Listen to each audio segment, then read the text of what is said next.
শিল্পীদের যারা উন্নয়ন করবে এবং আমাদের চলচ্চিত্রের যারা উন্নয়ন করবে তারাই আসুক।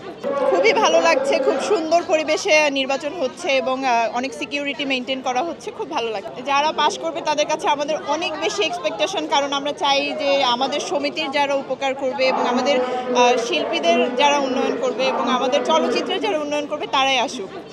আমার বেশ কিছু কাজ সামনে রিলিজের অপেক্ষায় আছে এবং বেশ কিছু কাজের শুটিং চলছে। ইনশাআল্লাহ দর্শক খুব তাড়াতাড়ি খুব ভালো কাজ দেখতে পারবেন। সামনের ঈদ তো অনেক দেরি আছে, কোরবানির ঈদ আসুক, তারপর বোঝা যাবে। আমার অনেকগুলো সিনেমা রেডি হয়ে আছে মুক্তির অপেক্ষায়, তো যে কোনো একটা হয়তো রিলিজ হবে।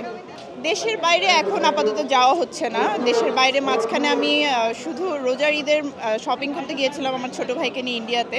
আপাতত বাইরে যাওয়ার কোনো কাজ নেই। আমি এখন বাংলাদেশের চলচ্চিত্র নিয়ে আসলে ব্যস্ত থাকতে চাই। আমার একটা বিজ্ঞাপন খুব ভালো গেছে রিয়াজ ভাইয়ের সঙ্গে, একটা ইউসারের হ্যান্ড ওয়াশের। এরপরে আরও কিছু বিজ্ঞাপনের কথা চলছে। আমি আসলে খুব বেছে বেছে সিলেক্টিভ কাজ করতে চাই, তো আমি একটু ভালো কাজ ছাড়া আসলে কাজ করব না। আমি একটু বেছে বেছে সুন্দর কাজ করব। আমি এখন খুবই গল্প নির্ভর সিনেমা করতে চাই এবং আসলে এখন আমি গল্পের কাজ করতে চাই। কোন ধরনের না, বাট আমি কিছু প্ল্যান আছে যেগুলো আমার আসলে আমি করতে চাই এরকম টাইপের। ওরকম কাজ পেলে আমি অবশ্যই করব। মানে এখন পর্যন্ত কি না, আমি এখন আরও কাজ করতে চাই। যেগুলো করেছি অবশ্যই স্যাটিসফাইড, বাট আমি আরও ভালো কাজ করতে চাই।